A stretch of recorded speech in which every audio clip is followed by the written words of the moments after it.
Okay, today we are going to learn about Stokes theorem.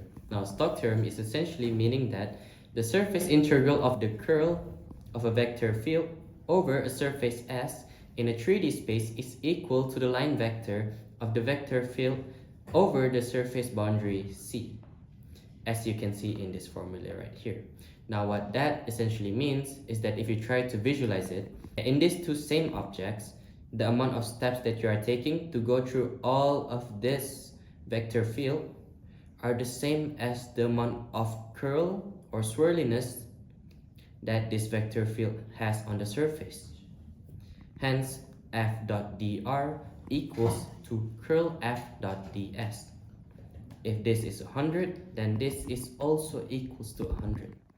Now, the formula that we will be using to solve our problems today is the curl of vector field f dotted with the gradient of z minus fxy under the respect of dA or dy dx, or in polar coordinates r dr d theta. For problems in today's video, they will give you two things certainly, which is the vector field f and fxy. Now, there are four simple steps that we have made in order to simplify and made it very easy for you to solve these problems too. Is number one, find the curl of f. Number two, make fxy equals to 0. And number three, find the gradient of z minus fxy and find the limits and just integrate them. So now let's head over to question 1. Question 1 states that use Stokes theorem to evaluate f dr, where c is a circle x squared plus y squared equals to 16 and z equals to 5 oriented counterclockwise, and the vector field f equals to yzi plus 2xzj plus e to the power xyk. And the first step we're going to do is to find the vector f curl. Now, finding the curl is very similar to finding the cofactor of a matrix. It's just listing down them like this, where the top is our ijk, the middle will be our dx, d over dx, d over dy, and d over dz, and our bottom will be yz, 2xz, and 2 to the power of x, and e to the power of xy. Now, after that, we're going to use the same curl method, the same method to find the cofactor, which is ac minus bd, and to find the cofactor for I, we cover up the I and we only look at AC minus BD for J and K. I'm going to repeat the same process for J and K, and then we'll be getting this. Now after that, we're going to differentiate each of this with respect to the one that is with respect to its denominator, which is dy, dz, dx, dz, dx, dy. And after that, we will have our final curl product, which is this. Now we're going to simplify it even further, and we will get x e to the power of xy minus 2x negative y e to the power of xy minus y and z as such. Next, we are going to find the gradient of our z minus fxy. And since we know that z equals to fxy, our fxy equals to 5. That's why our z minus fxy is z minus 5. And now we're going to find the gradient. Finding the gradient is quite simple, really. It's just finding the df over dx, df over dz, df over dy respectively. Now, for example, this is z minus 5. To find the df over dx is just differentiate all of them in terms of x, and we will get 0. For z, we will get 1, and for y, we will get 0. And now we're going to dot both of the things that we found together, which is 1, the curl of vector field f, and also the gradient of z minus fxy. Okay, now since we were given, now how do we determine the limits of our integral? How do we find the limits of our integral? It's actually quite simple. We just look at this right here. They're already given in the question that C is the circle of x squared plus y squared equals to 16. So that is where our region is bounded at. And since x squared plus y squared equals to 16, we know that we can convert this into the polar coordinates as such. And since x squared plus y squared equals to r squared, our r is actually 4 because above is 16. Because r squared is 16, thus r is 4. And our graph should look like this. Now, since dA, since we've converted into polar coordinates, dA, which is dy equals to dx, dy dx, also equals to r dr d theta. Now, that's why our limits will be like this. But before that, we need to complete the dot product of curl vector field dotted with our gradient of z minus fx, which is this. So this times with this. Now finding the dot product is very easy. It's x times with x, y times with y, z times with z. Now, since anything times with 0 is equal to 0, that's why we're only left with z multiplied with 1 equals to z. Now we have to be very cautious because the product of a dot product is a scalar product. That's why we don't have any vector or any k here for the z. Now, since we were given that z equals to 5, we can just convert that this z equals to 5. And then after converting it to polar form, we just integrate like normal and we will find our answer to be 80 pi.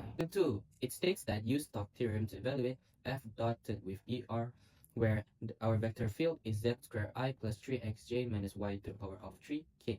And C is a circle, x squared plus y squared equals to 1 in the xy plane with counterclockwise orientation looking down the positive z-axis. That we have this vector field here, our x squared plus y squared equals to 1 and z equals to 0. Now the first step is we're going to find the curl of vector f. And the step is the same as the one before. I'm just going to speed things up. Just AC minus BD. Remember AC minus BD. This times this. Cover up the I for I. Cover up the J for J. Cover up the K for K. And you will find this. And then you're going to differentiate each of them with respect to its denominator. And we are going to find that our curl product is negative 3y squared, z, 2z, and 3. And now we're going to find the z minus fxy. And since z equals to 0, then since we know that fxy equals to z, then our z minus fxy equals to z minus 0. And then we're going to find the gradient. And finding the gradient is still the same method. For the function z, finding the df with respect of x, it's going to be 0 because we're treating z as the constant. Also the same for y, but for z, we're going to get 1. Now, we're going to dot both of them together, which is this dotted with this, the curl of our vector and the gradient of z minus fxy with respect of dA. We're going to find the integral. Now, again, dot is very simple. The answer is going to be a scalar product, and it's just x multiplied with x, y multiplied with y, z multiplied with z. And since anything times with 0 will become 0, and anything times anything that times with 1 will become the same thing again, we get our. In order for us to know the limits, we should look at the polar coordinates that we were given, which is where C is. Now, we were given x squared plus y squared equals to 1, meaning that x squared plus y squared equals to r squared, our r will equal to 1. That's why our xy coordinate should look like this. And also, since dA equals to dy dx is also equals to r dr d theta, we are going to convert our dA into this form right here. dr corresponds to the range of where our r of our radius, which is 0 to 1, or if we're looking like this, from 0 to 1. And then the theta corresponds to 0 to 2 pi because we're going on a full circle. And since full circle is 360 degrees, converted into radian, we will get 2 pi. Times r equals to 3r, and then integrate 3r squared over 2. It will be 3 over 2 r squared, and then after that we will get this 3 over 2, and our final answer will be 3 pi.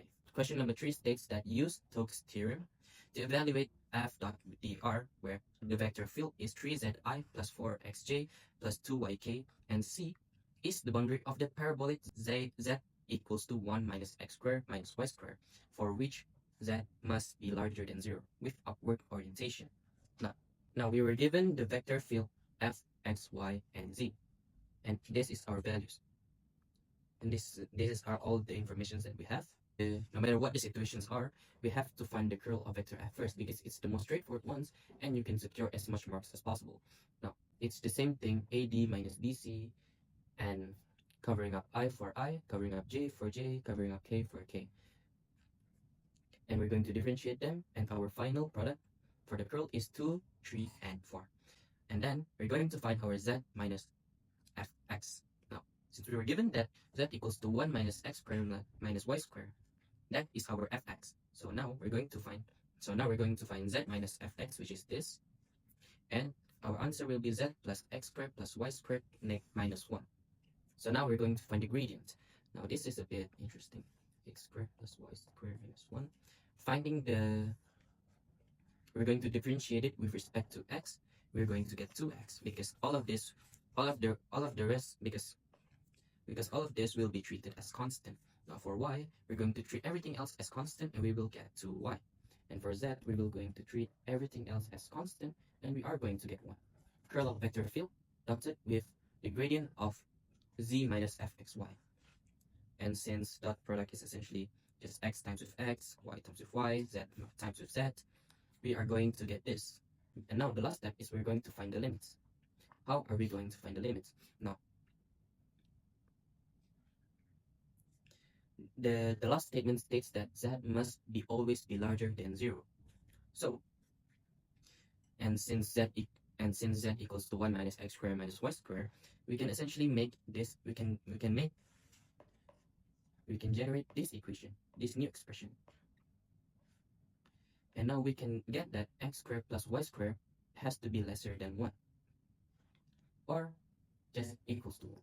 Know that it is also a polar coordinate. The Stokes theorem really likes polar coordinates. And now, since the range is 1, since the radius is 1, we know that when r d theta, dr corresponds to the distance, which is 0 to 1, and d theta corresponds to the full spin, which is from 0 to 2 pi. And now, after that, we're going to integrate like normal. Let's go through this step by steps. We're going to multiply all of them with r. We will get 4r squared cos theta plus 6r squared sin theta plus 4r. And now we're going to integrate it with respect to r. We're going to get 4 over 3 r cubed cos theta plus 2r cubed sin theta plus 2r squared. And now we finished that, we're going to integrate them all with respect to theta. So cos theta will become sin theta will become negative cos theta, and that's why we get this as our final integrated product. And we're going to insert the limits here, and our final answer will be 4 pi. Now we are going to go through one last example, which is a real-life application of the Stokes theorem. Now, look at this question. A small drone is flying above a rectangular patch of lake, and the wind velocity above the lake is described by the vector field fxy, fxyz equals to y negative x z. Using the Stokes theorem, calculate the circulation of the wind along the boundary of the rectangular patch at z equals to 0. Where a rectangle has corners at 0, 0, 0, 2, 0, 0, and s. Now, we were given the equations, so we just write the info here, n z equals to 0, and also all the 4 coordinates that they have given us. Now, if we try to imagine what the question is essentially saying, it's saying that the drone is moving in a rectangular way, and since the drone is moving against the air resistance, there are going to be swirls of air. So they want us to calculate the air inside of this. And that is what makes Stokes theorem so interesting, because in order to find the surface swirls, you can just walk around the edges to find it. So now the first step that we're going to do is we're going to find the curl of vector f. Again, the same way, we're already given the vector f, and now just cover the I and do AD minus BC for I, for J the same, for K the same, and we will get this. And now we're going to differentiate them each for their own respective denominator, and we will get our final curl product, which is 0, 0, and negative 2. So now we're going to find the gradient of z minus fxy, which is, since we were given that z equals to 0, z minus fxy is just z. So now we're going to find the gradient.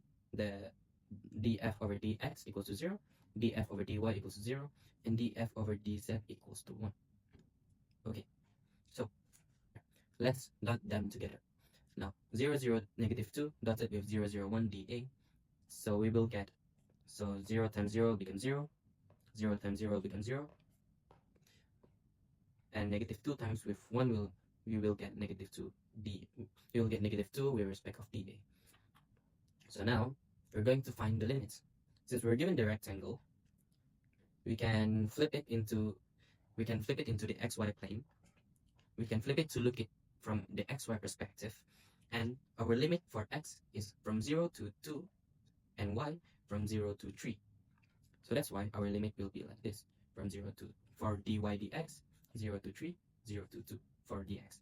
Since we already know that dA also means dy dx, we can just convert it as normal. So now we're just going to integrate it like normal. Negative 2 will become 2y with respect to y, and then negative 6 will become negative 6x with respect to x, and then our final product, we will get negative 12.